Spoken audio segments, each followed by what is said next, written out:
చేస్తాం, ఈ కష్టాలు భరిస్తాం, చేయని తప్పుకి శిక్ష అనుభవిస్తాం. కానీ చేసిన ప్రతి తప్పుకి ఈ రోజు ఏదైతే చుట్టూ వాళ్ళు చేస్తున్నారో ప్రతి తప్పుకి దేవుడు అనే వ్యక్తి ఉన్నాడు. God is the supreme, nature is the supreme.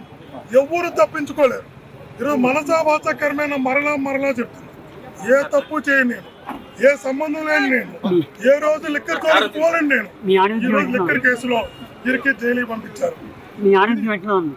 ఆరోగ్యం వెన్నుముక్క నొప్పితో బాధపడుతున్నా. సరే అది ఓకే, అంతకన్నా పెద్ద బాధ తప్పుడు కేసులు ఇరికించడం. మరలా చెప్తున్నా, చుట్టూ తప్పులు చేస్తుంది. ఆ తప్పును కప్పిపుచ్చుకోవడానికి మరొక తప్పు చేస్తుంది. అట్లా తప్పుల మీద తప్పులు చేసుకుంటూ వెళుతున్నారు. ఇప్పుడు అన్యాయంగా చాలా మందిని ఇబ్బంది పెడుతున్నారు. ఇవన్నీ మంచిది కాదు. మీకు న్యాయం ఉంటే చెప్పని చెప్పి మీ గుండె మీద చేసుకుని చెప్పండి, నాకు లెక్కలతో సంబంధం ఉంటారు. లిక్కర్తో సంబంధం ఒక్క చిట్టు అధికారి మనస్సాక్షి అడగమని చెప్పండి, నాకు లెక్క ఇన్వాల్వ్ అయ్యాను. నేను భగవంతుడి ముందు ప్రమాణం చేసి చెప్తున్నా, భగవంతుడి మీద నమ్మే దేవుడి ముందు ప్రమాణం చేసి చెప్తున్నా, లిక్కర్ జోలికి వెళ్ళే ధైర్యం నాకు లేదు. నాకు సెంటిమెంట్ కూడా, అలాంటి సెంటిమెంట్ ఉన్న నన్ను జైలుకి పంపారు. వందలాది మంది బ్రాహ్మణ పిల్లలకు ప్రతిరోజు వేద విద్య ఉచితంగా అందిస్తున్నా. ఒక వేద విద్య అందిస్తున్నా నేను లిక్కర్ జోలికి వెళితే వేద పాఠశాల నడిపే అర్హత నాకు ఉంటుందా? ఆ క్షణమే అర్హత కోల్పోతా. కాబట్టి నేను ఎప్పుడు తప్పు చేయలేదు. లిక్కర్ జోలుగా జీవితంలో వెళ్ళను కూడా. రాజకీయాల్లో ఉన్నప్పుడు కేసులు పెడతారు, ఆ కేసులు ఎదుర్కొని సిద్ధంగా ఉన్నా, అది సంతోషం కూడా. కానీ నేను చిన్నప్పటి నుంచి ఏదైతే ద్వేషించానో అందులో అరెస్ట్ చేయడం, చిన్నప్పటి నుంచి దేనికైతే దూరంగా ఉన్నానో అందులో అరెస్ట్ చేయడం, చిన్నప్పటి నుంచి నేను ద్వేషించిన దాంట్లో నేను అరెస్ట్ చేయడం, చిన్నప్పటి నుంచి దేనికైతే దూరంగా ఉండాలనుకున్నానో దాంట్లో నేను జైలుకి పంపించడం వల్ల కేసు పెట్టినందుకు నాకు బాధ లేదు, జైలుకి పంపినందుకు బాధ లేదు.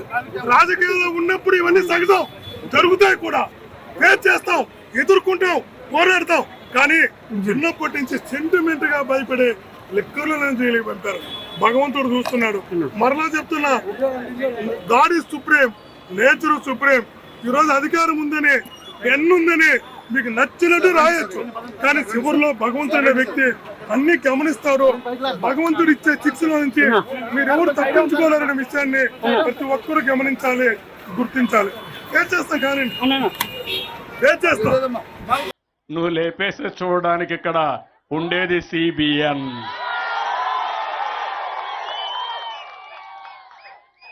గౌరవించా, ఎంతో మంది వ్యక్తులు చూసా. ఇంత మునుపు మీరు చూసి తీవ్రవాదుల పైన పోరాడా, ముఠా నాయకుల పైన పోరాడా, కమ్యూనల్ వైలెన్స్ తెచ్చే వాళ్ళ పైన పోరాడా. పేదవాళ్ల ప్రాణాలు కాపాడడానికి, మీ ఆస్తులు కాపాడడానికి నేను చేశా. ఇప్పుడు సాక్షాత్తు ఇలాంటి నేరస్తులు రాజకీయాల ముసుగులో వస్తున్నారు. ఇప్పుడు నేను ముందు నేరస్తుల రాజకీయ ముసుగు తీసి నేరస్తుల్ని నేరస్తులుగానే పరిగణించాలి, అవునా కాదా అని మిమ్మల్ని అడుగుతున్నా. చేయమంటారా లేదా అని మిమ్మల్ని అడుగుతున్నా.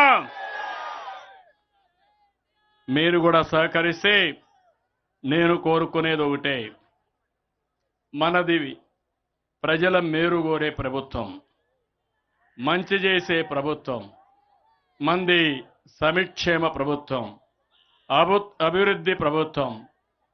P4తో పబ్లిక్ ప్రైవేట్ పీపుల్స్ పార్ట్నర్షిప్తో సమానత్వం తీసుకొచ్చే ప్రభుత్వం ఇది.